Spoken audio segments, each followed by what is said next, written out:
A Quiet Place Day 1 has hit theaters, and this is a spin-off movie to the first two movies, A Quiet Place and A Quiet Place 2. But is this movie anywhere close to being as good as the first two movies?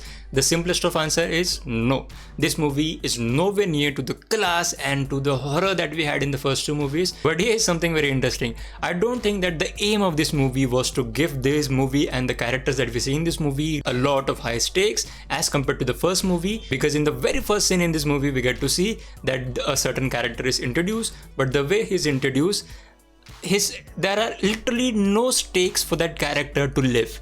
I mean, we all know this is going to be a survival movie and the monsters are going to, come and hunt our humans. But the thing that they did at the start really diminishes any stakes for that character. And the only way that this, no stakes kind of a character could work is by adding another character into the mix who has a lot of high stakes, and the first character would help the second character to survive, and that's the only way that this all things could work out. And they did exactly that. At least they tried to do that, but still I mean, there's a lot of things that could go wrong, and some of the things actually went wrong. For example, the emotional connect of us with the characters. I mean, for the majority of time, we were not entirely invested in our characters, and this is exactly the contrary thing that we had in the first two movies. In the first two movies, we were really attached to the family of John Krasinski, we were attached to Emily Blunt, and in the second movie as well, we were very attached to Cillian Murphy and his storyline. But in this video, it doesn't feel like we are that attached to the characters, and even when the two main lead characters are together, when they are actually establishing a bond, it just feels hollow for most of the part, apart from a few scenes that really comes in the third act of the movie. In the third act of the movie, we really get to see, the emotional side of both of the characters coming forward, and then they make a decision which was kind of obvious if you think about it, but it doesn't feel that grand. It doesn't hit you that really hard. Now, that doesn't mean that the movie is bad. Movie is good, movie is watchable, but it doesn't stand a chance against the first two movies. And to be really honest, the first two movies were really good, and recreating that movie or recreating that environment was impossible for this movie because the scene in which the movie is set in.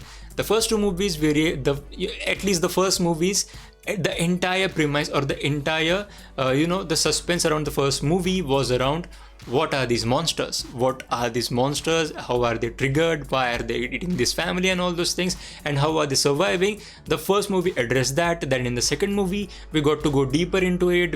Essentially in the first movie, we just followed the life of a family. In the second movie, we got another character into it.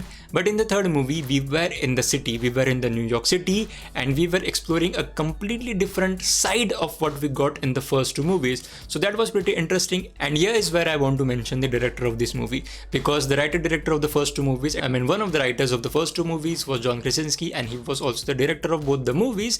And now in this movie, which is a spin-off, John Krasinski is not associated as a writer-director. In fact, the writer-director of this movie is Michael Skarnowski, who has directed only one movie prior to that, but that's not the case. The case I want to make here is that the first two movies had a very different flavor to it, a very different world within this massive world, and in this movie, the world is the same, but the section of that world is different. The story that we are tapping into, the characters that we are tapping into were very different, and therefore getting a new director, a new writer does help the cause of the movie, because every director brings in his own flavor, his own point of view, his own, filming techniques and all of these things. So yeah, this movie does have that different vibe. And now let's talk about the scares that we get in this movie, because movie is all about monsters and the survival from the monsters. Yeah, you do get jump scares, at least a couple of times, but one of the highlights of this movie was the cat.